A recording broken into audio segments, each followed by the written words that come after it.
Hello बच्चों, मैं स्मिता बिजलवान स्वागत करती हूँ आपका आईसीटी वर्चुअल क्लासरूम में।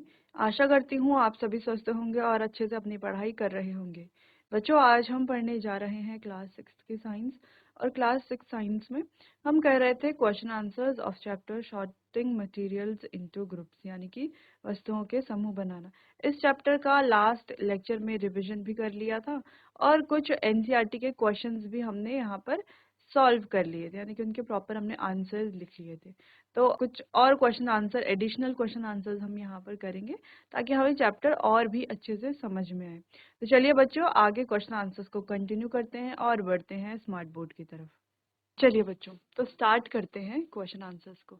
अब आप एक बार देख लीजिए कि लास्ट लेक्चर में हमने कौन कौन से क्वेश्चन आंसर्स को सॉल्व कर लिया था। ठीक है, चलिए, तो ये वाले क्वेश्चन आंसर्स हमने अपने लास्ट लेक्चर में बहुत अच्छे से, बहुत ही डिटेल में सॉल्व कर लिए थे। ठीक है, कुछ होमवर्क भी आपको दिया गया था तो आपने होमवर्क भी कर लिया होगा। लास्ट क्वेश्चन जो हम कर रहे थे वो था कि अपारदर्शी, पारभासी और पारदर्शी पदार्थों में अंतर हमें बताना था। तो तीनों में अंतर हमने बता दिया था। तो ये क्वेश्चन थोड़ा सा इम्पोर्टेंट है, इसे एक बार फिर से रिवाइज कर लेंगे। अगर हम बात करते हैं पारदर्शी पदार्थों की, तो जो पारदर्शी यानी कि ट्रांसपेरेंट ऑब्जेक्ट्स होते हैं, ऐसे ऑब्जेक्ट जिनसे जो लाइट है वो पूरी पास हो जाती है, यानी कि पूरी लाइट जो है वो आसानी से पास हो जाती है। ठीक है, और जिनके आर पार हम अच्छे से देख सकते हैं, यानी कि स्पष्ट रूप से उनके आर पार देखा जा सकता हो। जैसे कि ऐनक हम लगाते हैं, यानी कि स्पेक्स हम पहनते हैं, तो उनके आर पार हम देख सकते हैं। वही बात करते हैं, साफ कांच अगर है तो उसके आर पार भी देखा जा सकता है। पानी है, हवा है, तो ये सभी कैसी चीजें हैं? ट्रांसपेरेंट ऑब्जेक्ट्स हैं। इनके आर पार हम आसानी से देख सकते हैं। जैसे आपने देखा होगा पॉलीथीन्स होती हैं, तो कुछ पॉलीथीन्स ऐसी होती हैं जिनके अंदर हमने जो भी सामान रखा है हम बाहर से देख करके बता सकते हैं कि कौन सा सामान रखा हुआ है। कैसे? क्योंकि ये जो पॉलीथीन्स हैं ये कैसी होती हैं? ट्रांसपेरेंट होती हैं इस वजह से। ठीक है, बात करते हैं ट्रांसल्यूशेंट की। तो ट्रांसल्यूशेंट ऐसे ऑब्जेक्ट जिनके रूप से लाइट जो है वो पार्शियली पास होती है, यानी कि थोड़ा बहुत आंशिक रूप से गुजरती है। ठीक है, पूरी लाइट पास नहीं होती, लेकिन ऐसा भी नहीं है कि कुछ भी लाइट पास ना होती हो, थोड़ा बहुत लाइट पास होती है। तो ऐसे ऑब्जेक्ट्स के थ्रू हम हल्का फुल्का या धुंधला देख सकते हैं। ठीक है, पूरा नहीं देख सकते। और यानी कि इन ऑब्जेक्ट्स के आर पार हम ना तो कंप्लीटली देख सकते हैं, ना तो ऐसा है कि ना ही कंप्लीटली नहीं देख सकते हैं, है ना? थोड़ा बहुत हम देख सकते हैं। क्लियर? जैसे ट्रेसिंग पेपर है, फ्रॉस्टेड ग्लास है, बटर पेपर है, तो इन चीजों के आर पार हम क्या देख सकते हैं? थोड़ा बहुत देख सकते हैं, फुली नहीं देख सकते। बात करते हैं ओपेक ऑब्जेक्ट्स की। तो ऐसे ऑब्जेक्ट्स जिनके आर पार बिल्कुल भी देखा नहीं जा सकता, उन्हें कहा जाता है ओपेक ऑब्जेक्ट्स, यानी कि अपारदर्शी वस्तुएं। अब बिल्कुल भी नहीं देखा जा सकता, जैसे कि लकड़ी है, पत्थर है। तो मान लीजिए लकड़ी का कोई दरवाजा है या लकड़ी से बनी हुई कोई वस्तु है, तो क्या आप उसके आर पार देख सकते हो? बिल्कुल भी नहीं देख सकते। ठीक है, तो ऐसी वस्तुएं जिनके आर पार प्रकाश बिल्कुल भी नहीं गुजरता और जिनके आर पार हम बिल्कुल भी नहीं देख सकते, उन्हें कहा जाता है अपारदर्शी वस्तुएं। ठीक है, चलिए, क्लियर है। अगला क्वेश्चन है कि तीन द्रवों की सूची बनाइए जो जल में अमिश्रणीय है। तो तीन ऐसे द्रवों का नाम हमें लिखना है जो जल में कैसा है? अमिश्रणीय है। चलिए, तो लिख सकते हैं, हम लिख सकते हैं यहाँ पर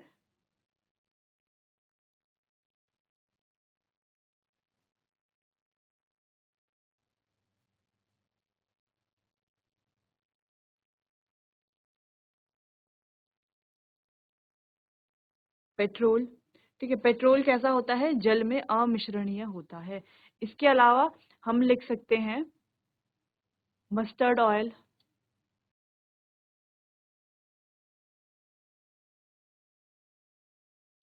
सरसों का तेल, और कैरोसिन। ठीक है, यानी कि मिट्टी का तेल। तो ये सभी कैसे होते हैं? जल में अमिश्रणीय होते हैं। अगले क्वेश्चन की तरफ बढ़ते हैं। आप कैसे स्पष्ट कर सकते हैं कि चीनी और नमक जैसे कुछ ठोस पदार्थ जल में अघुलनशील हैं, जबकि चॉक पाउडर और रेत जैसे ठोस पदार्थ जल में घुलनशील नहीं है। ठीक है, तो कैसे हम बताएंगे? तो इसको तो हम एक्सपेरिमेंट से बता सकते हैं, है ना। हमें क्या करना है यहाँ पर, इस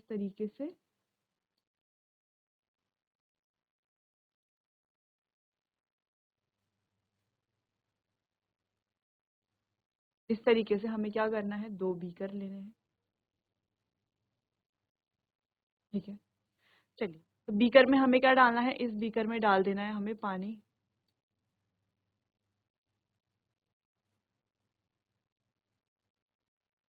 ठीक है, और दूसरे बीकर में भी डाल देना है हमें पानी। ठीक है, दोनों बीकर में हमने पानी डाल दिया है। अब हमें क्या बताना है कि चीनी और नमक तो कैसे हैं, घुलनशील है, जबकि चॉक पाउडर और रेत जैसे पदार्थ कैसे है, जल में घुलनशील नहीं है। ठीक है, तो हम क्या करेंगे बच्चों,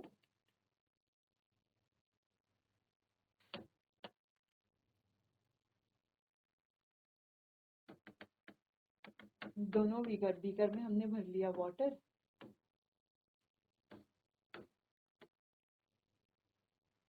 ठीक है, इस बीकर में हमने डाल दिया है सॉल्ट या शुगर, इस बीकर में हमने डाल दिया है सैंड यानी कि रेत। ठीक है,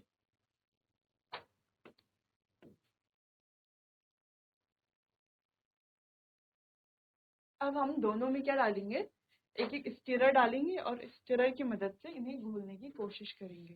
तो हम क्या देखेंगे कि जो सॉल्ट है और शुगर है, ठीक है, जिस पानी में नमक है और चीनी है, वो तो आसानी से क्या हो जाएंगे, घुल जाएंगे, है ना। जब हम नमक डालेंगे पानी में, तो आप क्या देखोगे, जब हम इसे किसी चम्मच की या किसी स्टिरर की मदद से घोलेंगे, तो आप क्या देखोगे कि जो ये हमारा बीकर है जिसमें हमने सॉल्ट शुगर डाला है, वो जो सॉल्ट है शुगर है, वो क्या होगी, आसानी से पानी में घुल जाएगी। ठीक है, पानी में आसानी से घुल जाएगी। इस वजह से इन्हें कहा जाता है सॉल्युबल यानी कि घुलनशील, क्योंकि ये पानी में घुल जाते हैं, इसीलिए घुलनशील हम इन्हें कहते हैं। ठीक है, दूसरा, अगर हम बात करते हैं सैंड यानी कि रेत की,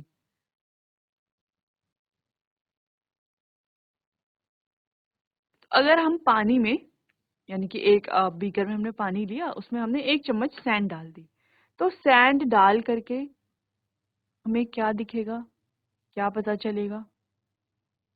तो जब हमने सैंड डाली और इसको किसी स्टेयर की मदद से या किसी चम्मच की मदद से घोलने की कोशिश जब हम करेंगे, तो हम क्या देखेंगे कि सैंड के जो पार्टिकल्स हैं वो पानी में ऊपर की तरफ क्या होंगे, आएंगे, यानी कि पूरे लिक्विड में फैल जाएंगे।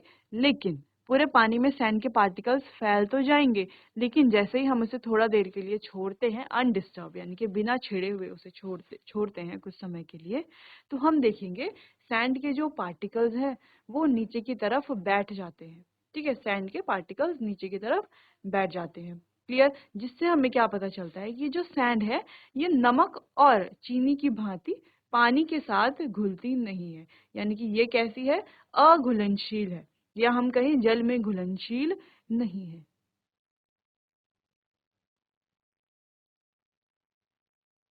क्लियर है इतना? चलिए, इतना तो आपको समझ में आ गया होगा। अब आगे बढ़ते हैं। अगला क्वेश्चन है, एक प्रयोग करके दर्शाइए कि हमारी हथेली पारभाषी है। चलिए, तो हमारी हथेली के बारे में बात करेंगे। अब आप कैसे बताएंगे कि जो हमारी हथेली है वो पारभाषी है?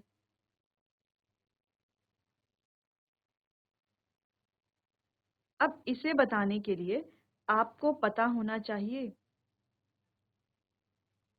आपको ये पता होना चाहिए कि पारभाषी यानी कि ट्रांसल्यूशेंट ऑब्जेक्ट क्या होते हैं।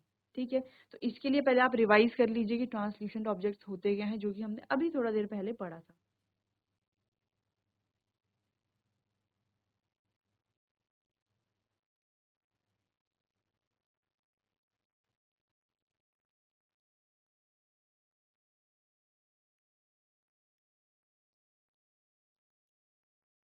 चलिए, तो आपने रिवाइज कर लिया होगा। पारभाषी पदार्थ या पारभाषी ऑब्जेक्ट या पारभाषी का मतलब है जिनके आसपास लाइट जो है वो थोड़ा बहुत पास हो जाती है, यानी कि उनके आर पार हम स्पष्ट रूप से तो नहीं देख सकते, लेकिन थोड़ा बहुत देख सकते हैं। पार्शली, आंशिक रूप से देख सकते हैं, लेकिन स्पष्ट रूप से नहीं देख सकते। वो होते हैं हमारे ट्रांसल्यूशेंट यानी कि पारभासी। जैसे एग्जाम्पल की बात करें, बटर पेपर है, ठीक है। बटर पेपर कैसा है? ट्रांसल्यूशेंट नेचर का होता है, क्योंकि इसके आर पार ना तो हम कंप्लीटली देख सकते हैं, लेकिन ऐसा नहीं है कि बिल्कुल नहीं देख सकते, थोड़ा बहुत तो देख सकते हैं, ठीक है। पूरा नहीं देख सकते, लेकिन थोड़ा बहुत देख सकते हैं। चलिए, तो एक्सपेरिमेंट परफॉर्म कैसे करेंगे हम? क्योंकि सबसे पहले हम क्या करेंगे, किसी अंधेरे क्षेत्र में टॉर्च के शीशे को अपनी हथेली से ढक लेंगे, ठीक है। अपनी हथेली से ढक लेंगे टॉर्च के शीशे को। अब टॉर्च जलाएं और अपनी हथेली को विपरीत दिशा से देखें, ठीक है। अब हमें क्या करना है, टॉर्च जला लेना है और अपनी हथेली को दूसरी डायरेक्शन से देखना है। हालांकि ये स्पष्ट नहीं है, लेकिन हम देख सकते हैं कि टॉर्च की रोशनी हथेली के माध्यम से प्रेषित होती है। यह प्रयोग दर्शाता है कि जब एक शक्तिशाली प्रकाश किरण हमारी हथेली से होकर गुजरता है तो वह पारभासी हो जाती है, ठीक है। चलिए, तो कैसे हम इसे बताएंगे, देखिए। हमें क्या करना है, मान लीजिए ये हमारी हथेली है,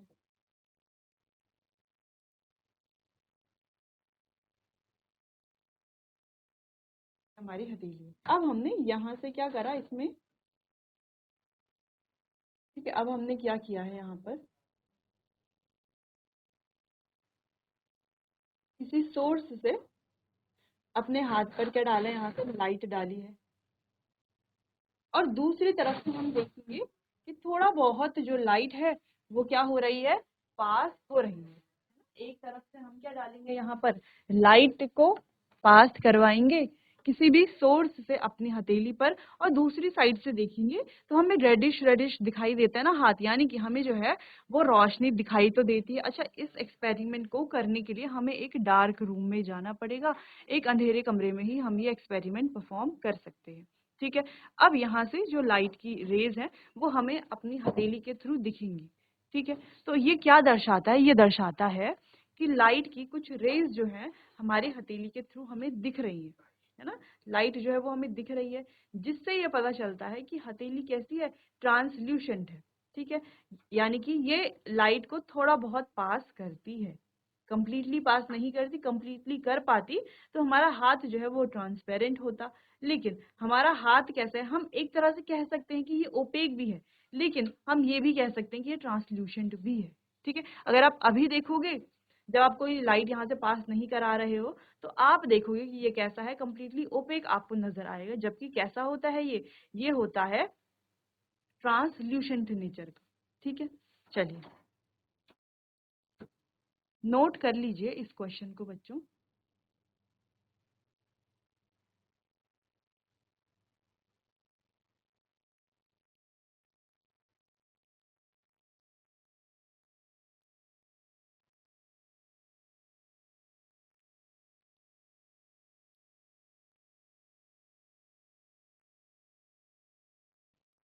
चलिए आगे बढ़ते हैं। अगला क्वेश्चन है, गिलास कपड़े के टुकड़े से क्यों नहीं बनाया जाता? अगर हम बात करते हैं ग्लास की, तो हम ये जानते हैं कि ग्लास किससे बनाया जाता है ना। गिलास यानी कि गिलास कहा जा रहा है यहाँ पर टम्बलर को, जिसमें हम कोई भी लिक्विड डाल करके पीते हैं, या टम्बलर जिसकी कैपेसिटी होती है लिक्विड होल्ड करने की, यानी कि जो लिक्विड को अपने अंदर होल्ड करके रख सकता है, ठीक है। चलिए, तो यही यहाँ पर वही क्वेश्चन पूछा जा रहा है कि जो गिलास है ये कपड़े के टुकड़े से क्यों नहीं बनाया जाता। तो पहले तो हमें ये पता होना चाहिए कि गिलास को बनाया किस चीज से जाता है, फिर ये पता होना चाहिए कि क्यों बनाया जाता है सिर्फ इन्हीं मटेरियल से, फिर ये पता होना चाहिए कि ये जो दूसरा और कोई मटेरियल है उनसे क्यों नहीं बना सकते। तो चलिए बात करते हैं। सबसे पहले ग्लास को बनाया जा सकता है लकड़ी से, ठीक है, किसी धातु से, जैसे एल्यूमिनियम है, स्टील यानी कि आयरन है, किसी धातु से बनाया जा सकता है गिलास को। इसके अलावा हम प्लास्टिक से बना सकते हैं ग्लास को। इसके अलावा हम मिट्टी से भी बना सकते हैं ग्लास को, ठीक है। तो कई और कांच से भी बना सकते हैं ग्लास को। तो हमने देख लिया है यहाँ पर कि कई सारे मटेरियल्स हैं जिनकी मदद से हम ग्लास को बना सकते हैं। ठीक है। लेकिन अब हम कह रहे हैं कि ये गिलास को हम बना क्यों रहे हैं इन मटेरियल से? इसीलिए बना रहे हैं कि इन मटेरियल से जब ग्लास बनेगा तो वो क्या कर पाएगा, अपने अंदर पानी को या किसी भी लिक्विड को, अब वो लिक्विड हॉट हो कोल्ड हो, उसे क्या कर सकता है, अपने अंदर होल्ड कर सकता है। लेकिन अगर हम कपड़े के टुकड़े का कोई ग्लास बनाते हैं, ऐसा नहीं है कि हम बना नहीं सकते हैं, हम बना सकते हैं ना, कपड़े को अच्छे से सिल करके उसका एक ग्लास बना सकते हैं। लेकिन जैसे ही इस कपड़े के गिलास के अंदर हम पानी डालेंगे तो सारा पानी तो बाहर आ जाएगा, या चाय डालेंगे या कोई और लिक्विड डालेंगे तो सारा का सारा लिक्विड क्या हो जाएगा, इससे लीक हो जाएगा, बाहर निकल आएगा, है ना। वैसे ही सेम क्वेश्चन ये भी पूछा जा सकता है कि कागज का ग्लास क्यों नहीं बना सकते? तो देखा जाए कागज का ग्लास बनाया तो जा सकता है, लेकिन वो ग्लास की तरह काम करेगा ही नहीं। यानी कि कागज के ग्लास में पानी डालेंगे या हम चाय डालेंगे या कोई भी लिक्विड डालेंगे तो वो क्या होगा, उससे लीक हो जाएगा। होगा कि नहीं होगा? बिल्कुल होगा। इस वजह से हम जो है गिलास कपड़े के टुकड़े का नहीं बना सकते, या इसीलिए वो नहीं बनाया जा सकता। ठीक है। क्योंकि उसके पास वो वाले जो गुण हैं, वो जो प्रॉपर्टीज हैं, वो है ही नहीं। ठीक। तो हमने चैप्टर में पढ़ा भी था कि कौन सा ऑब्जेक्ट कौन से मटेरियल से बनेगा, ये उसकी प्रॉपर्टीज यानी कि गुणों पर डिपेंड करता है। जैसे ग्लास बनाने के लिए हमें एक ऐसा मटेरियल चाहिए जो वाटर को क्या कर सके, होल्ड कर सके, जो कपड़ा या कोई कागज नहीं कर सकता, जो कोई कांच प्लास्टिक धातु ही कर सकता है। ठीक है। चलिए, तो इस क्वेश्चन को एक बार इसका आंसर हम यहाँ पर रीड कर लेते हैं। वैसे आंसर तो हमें समझ में आ गया है ही। ठीक है। चलिए, तरल पदार्थ को रखने के लिए हम कांच, प्लास्टिक और धातु से बने ग्लासों का उपयोग करते हैं। ये पदार्थ तरल पदार्थ को रखने में कैसे होते हैं, सक्षम होते हैं। लेकिन निम्नलिखित कारण है कि कपड़े से बने गिलास में तरल पदार्थ नहीं रखा जा सकता। क्या नहीं किया जा सकता, नहीं रखा जा सकता? इसके कई सारे कारण हैं। कारण को देखते हैं। जैसे कि कपड़े के टुकड़े में बहुत छोटे छोटे छेद होते हैं जिनसे तरल पदार्थ बाहर निकलता है। ठीक है। तो कपड़े के टुकड़े में छोटे छोटे छेद होते हैं जिस वजह से पानी को ये होल्ड या किसी भी लिक्विड को ये होल्ड नहीं कर सकता। नेक्स्ट बात करें, यह तरल पदार्थ को पकड़ने के लिए पर्याप्त कठोर नहीं है। यानी कि ये तरल पदार्थ को होल्ड करने के लिए पर्याप्त कठोर नहीं है। क्लियर हो गया ये वाला क्वेश्चन? तो ये क्वेश्चन भी काफी इजी था। अगर आपने चैप्टर पढ़ा है तो आपने ज्यादा अच्छे से इसको समझ लिया होगा, और अगर आपने चैप्टर नहीं पढ़ा या आपने एक थोड़ा बहुत रिवीजन भी किया है तो भी आपको समझ में आ गया होगा। अगर आपने ना चैप्टर पढ़ा है ना रिवीजन करा है तो अभी तो आपको बिल्कुल समझ में आ ही गया होगा चैप्टर, ये क्वेश्चन। क्लियर है? चलिए, नोट कीजिए इस क्वेश्चन को बच्चों।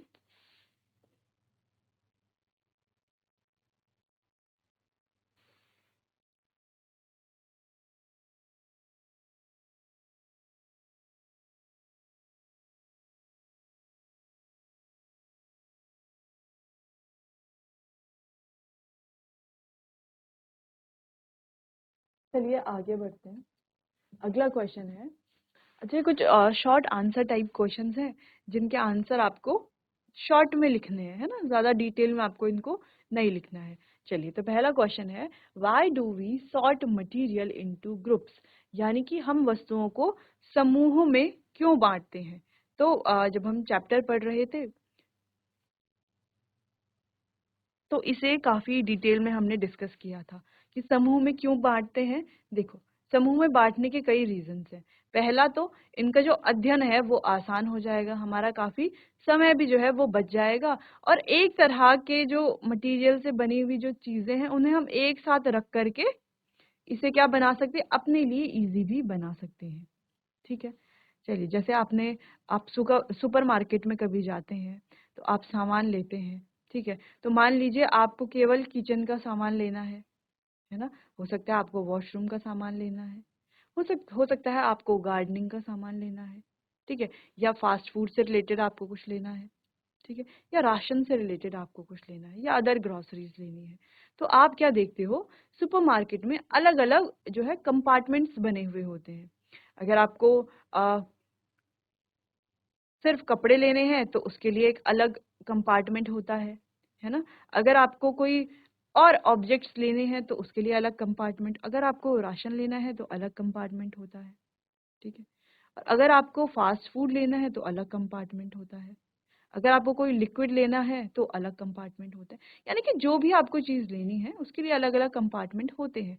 क्यों, किस लिए होते हैं, ताकि जो भी चीज़ हमें चाहिए हम उस तरफ जाएं और उसे आसानी से लेकर के आएं। अब इससे क्या होगा, हमारा काफ़ी जो है टाइम भी वेस्ट होने से बच जाएगा। और अगर सारी चीज़ें एक ही जगह पर रखी हो तो वो कैसा होगा, वो काफ़ी अव्यवस्थित हो जाएगा, जिससे कि हम जो हमारा जो है काफ़ी समय एक चीज़ में लग जाएगा। इतना क्लियर है। चलिए, तो हम वस्तुओं को समूह में बांटते हैं ताकि उनका अध्ययन आसान हो और उनके उपयोग समझ में आए, ठीक है, अध्ययन भी आसान हो और उनके उपयोग भी समझ में आए। चलिए, नेम एनी 3 मटेरियल्स। तो आपको किन्हीं 3 मटेरियल्स के नाम लिखने हैं।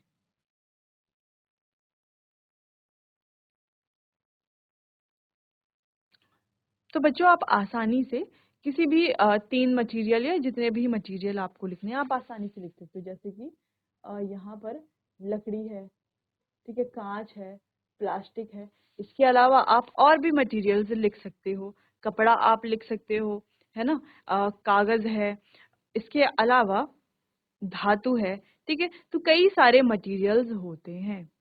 चलिए, विच मटेरियल इज ट्रांसपेरेंट। तो कौन सी वस्तु पारदर्शी होती है।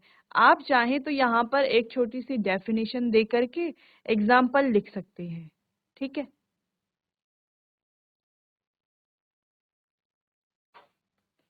या केवल एग्जाम्पल भी आप यहाँ पर लिख सकते हैं। तो ट्रांसपेरेंट कौन सी वस्तुएं होती हैं, जिन वस्तुओं के आर पार स्पष्ट रूप से देखा जा सकता है उन्हें पारदर्शी वस्तु कहा जाता है। जैसे कि हम बात करें ग्लास यानी कि कांच की, तो कांच भी कैसा है बच्चों, कांच भी पारदर्शी होती है, ठीक है।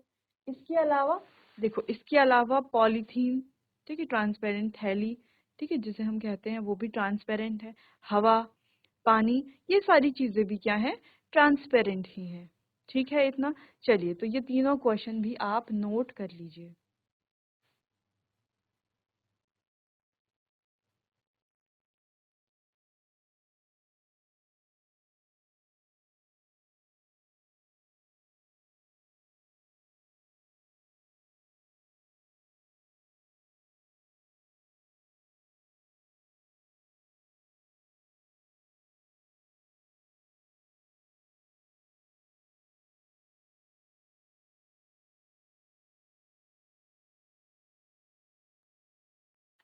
चलिए, तो ये क्वेश्चन भी आपने नोट कर लिया होगा। आगे बढ़ते हैं अगले क्वेश्चन की तरफ। What do you mean by opaque objects, यानी कि आप अपारदर्शी वस्तुओं से क्या समझते हैं, ठीक है। तो क्या होती है अपारदर्शी दर्शी वस्तुएं, object through which we can not see are called opaque. यानी कि ऐसी वस्तुएं जिनसे हम नहीं देख सकते, या हम कहें जिनके आर पार हम नहीं देख सकते, ठीक है। वस्तुएं जिनके आर पार हम नहीं देख सकते वह अपारदर्शी वस्तुएं कहलाती हैं, ठीक है, उन्हें अपारदर्शी कहा जाता है। अब आप यहाँ पर कई सारे एग्जाम्पल भी दे सकते हैं। जैसे कि लकड़ी है, लकड़ी भी क्या है, अपारदर्शी है। धातु है, धातु भी कैसी होती है, अपारदर्शी होती है। और भी कई सारे आप एग्जाम्पल दे सकते हो। आप अपने आसपास देख सकते हो, आपके आसपास तो आपको अलग अलग ऑब्जेक्ट्स दिखाई दे रहे होंगे, ठीक है। तो अभी तक तो आप डिफरेंशिएट कर सकते हो आसानी से कि कौन से ट्रांसपेरेंट हैं, कौन से ट्रांसल्यूशेंट हैं, कौन से ओपेक हैं। ठीक है, तो ओपेक ऑब्जेक्ट्स को देख करके अपने आसपास से भी आप यहाँ पर एग्जाम्पल लिख सकते हैं। क्लियर? चलिए अगला क्वेश्चन है, give one example of a soluble substance. तो आपको किसी भी एक घुलनशील पदार्थ का एग्जाम्पल देना है।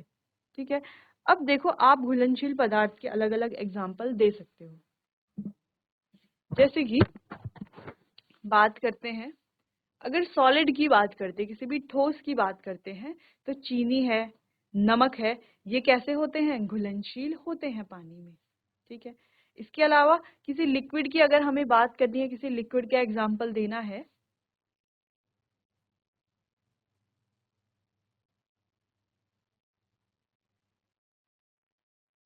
तो विनेगर हमारे पास है। तो विनेगर क्या है? एक ऐसा लिक्विड है जो लिक्विड में कैसा होता है? सॉल्युबल होता है, या हम कहें पानी में सॉल्युबल होता है। ठीक है, चलिए अगला एग्जाम्पल है, हम गैसियस का एग्जाम्पल भी दे सकते हैं। तो जैसे कि ऑक्सीजन है, तो ऑक्सीजन भी पानी में सॉल्युबल यानी कि घुलनशील होती है। तो यहाँ पर 3 एग्जाम्पल हमने दिए हैं और तीनों अलग अलग अवस्था के हैं, यानी कि ठोस अवस्था का शुगर, और तरल अवस्था की बात करें तो विनेगर, और अगर हम गैसीय अवस्था की बात करें तो है ऑक्सीजन। ठीक है, अब ऑक्सीजन कैसे? जैसे कि हमने चैप्टर में भी पढ़ा है, आप जानते भी हैं कि पानी में रहने वाले जो भी जीव हैं वो कैसे सरवाइव कर रहे हैं, कैसे जीवित रह रहे हैं, है ना? क्योंकि उन्हें भी तो इनहेल करने के लिए ऑक्सीजन चाहिए ज्यादातर को। ये ज्यादातर जो प्लांट्स हैं, जो वाटर प्लांट्स हैं, ठीक है, उन्हें भी ऑक्सीजन चाहिए होती है। तो वो क्या करते हैं? पानी में घुली हुई ऑक्सीजन का ही उपयोग करते हैं। ठीक है, तो पानी में ऑक्सीजन घुली हुई होती है जिसका वो उपयोग करते हैं अपने सर्वाइवल के लिए। तो आपने देखा होगा हम घरों में भी छोटा एक्वेरियम, या एक्वेरियम आपने देखा है, तो एक्वेरियम जब भी लाते हैं तो उसके साथ 2 पाइप्स होते हैं, एक होता है इनलेट और एक होता है आउटलेट। ठीक है, तो आपने देखा होगा उससे भी क्या की जाती है? उसमें ऑक्सीजन बार बार सप्लाई की जाती है, या हम उस पानी को बार बार चेंज करते हैं। तो चेंज क्यों करते हैं? ताकि पानी में क्या हो सके? ऑक्सीजन वाला पानी जो है, हमारे जो भी एक्वेरियम में रह रहे जो भी ऑर्गेनिजम्स हैं, जैसे कि फिशेज हैं या जो भी हैं, ठीक है, तो उनको जो है ऑक्सीजन मिल सके। क्लियर है इतना? चलिए अगला क्वेश्चन है, name one insoluble substance in water. तो आपको कुछ इनसॉल्युबल सब्सटेंस के नाम बताने हैं जो पानी में कैसे हैं?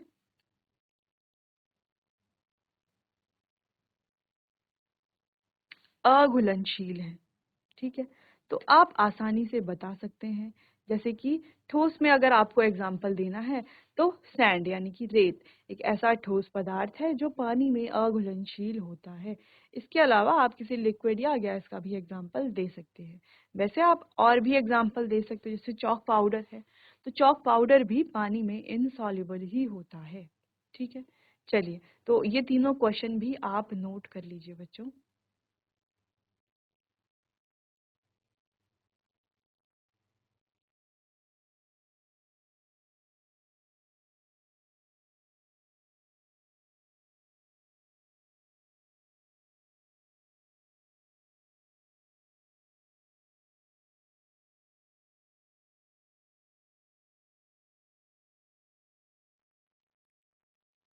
चलिए आगे बढ़ते हैं अगले क्वेश्चन की तरफ।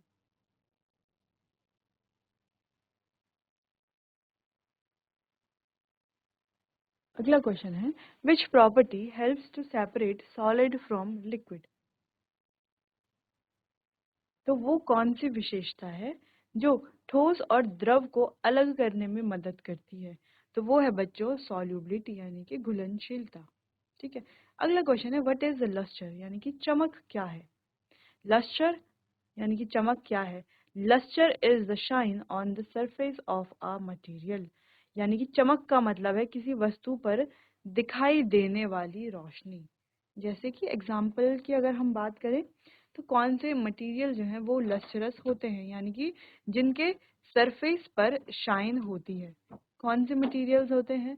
तो वो होते हैं बच्चों हमारे, जैसे कि हमारे धातु हैं, हम बात करें गोल्ड है, एल्यूमिनियम है, सिल्वर है, आयरन है, ठीक है, तो ये कॉपर है।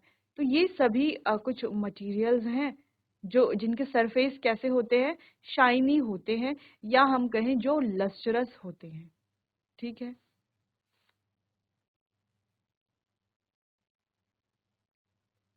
अगला क्वेश्चन है, name one material that has lustre, यानी कि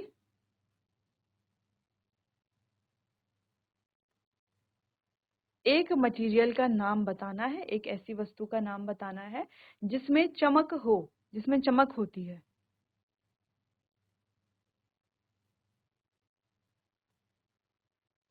तो आप आसानी से बता सकते हैं ऐसी वस्तु का नाम जिसमें चमक होती है।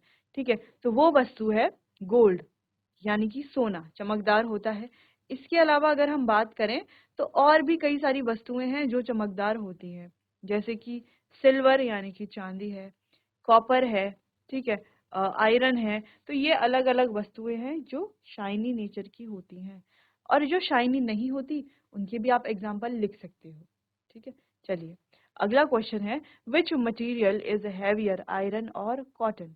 तो आयरन और कॉटन दोनों मटेरियल में से कौन सा मटेरियल भारी होता है? अगर हम देखें तो आयरन जो है वो ज्यादा भारी होता है कॉटन से। ठीक है, चलिए तो ये तो एक सिंपल सा क्वेश्चन था। इन क्वेश्चंस को आप नोट कर लीजिए बच्चों।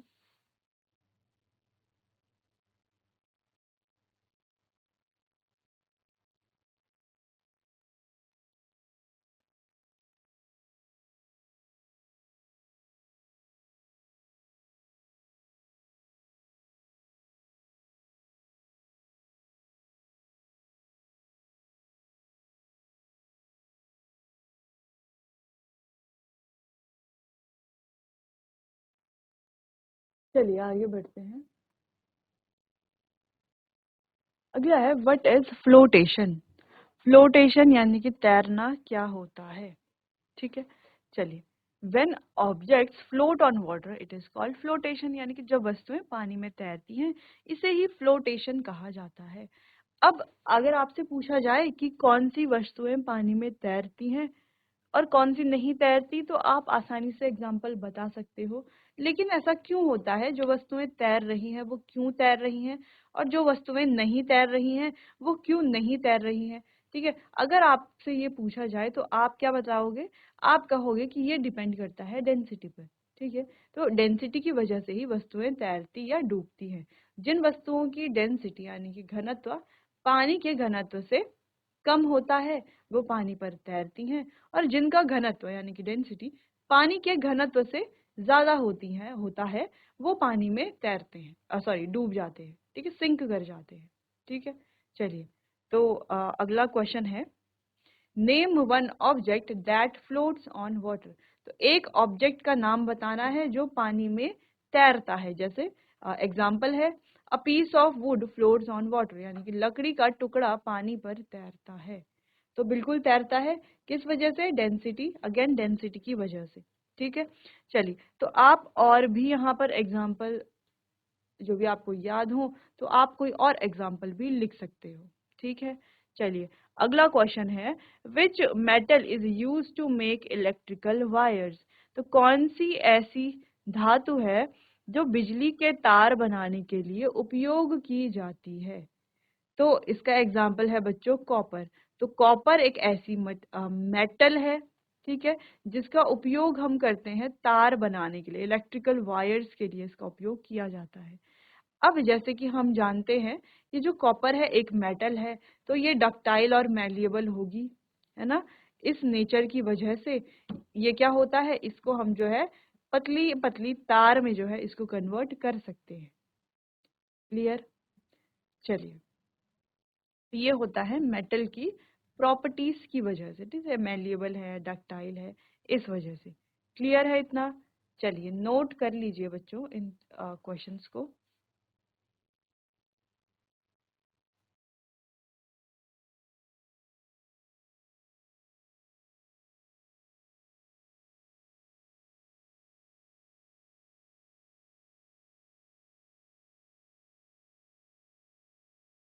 आगे बढ़ते हैं। चलिए, व्हाट आर कंडक्टर्स। अब कंडक्टर्स क्या होते हैं, चालक क्या होते हैं? तो ऐसे मटेरियल जो इलेक्ट्रिसिटी को अलाउ करते हैं, यानी कि इलेक्ट्रिसिटी को पास करते हैं। Materials that allow electricity to pass through them are conductors, उन्हें कंडक्टर्स कहा जाता है। ऐसे पदार्थ जिनसे बिजली गुजर सकती है उन्हें कंडक्टर कहा जाता है। अगर हमें कंडक्टर के एग्जाम्पल लिखने हो तो हम क्या कहेंगे, जो मेटल्स हैं वो गुड कंडक्टर होते हैं, ठीक है, हीट और इलेक्ट्रिसिटी के। तो जो भी मेटल्स हैं उनके एग्जाम्पल हम लिख सकते हैं यहाँ पर कंडक्टर्स में। क्लियर है? चलिए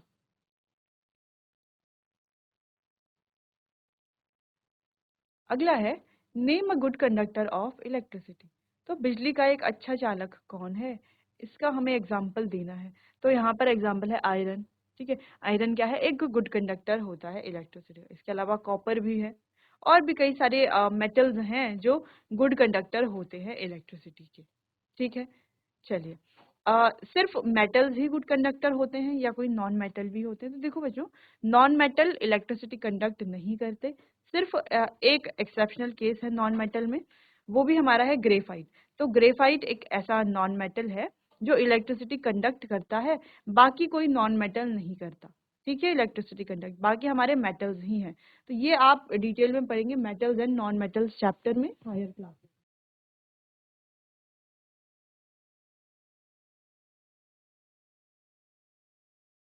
चलिए बच्चों, आज के लिए इतना ही। मिलते हैं अपने आने वाले अगले सेशन में। तब तक के लिए आपका बहुत बहुत धन्यवाद।